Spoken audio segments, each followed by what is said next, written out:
এটা আবার ট্যাংরা মাছ, বাবা কি ফুটা ফুটছে। আমি তেলের থেকে সরে দাঁড়ালাম, কড়ার থেকে।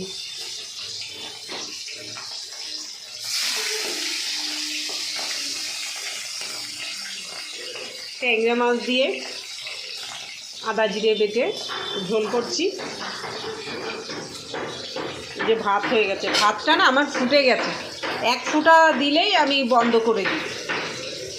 ঠিক 15 মিনিট পরে আমি আবার গ্যাসটা চালু করি, করে 1-2 ফোঁটা টকবক করে ফোটা আমি নামিয়ে দিই, ভাত ফুটে যায়।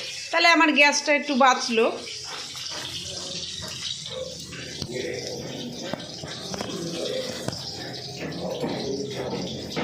মশলা বাটছি,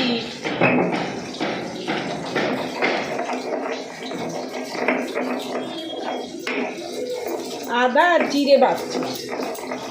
উচ্ছে ভাজবো, উচ্ছেটা আমার কুচানো হয়নি।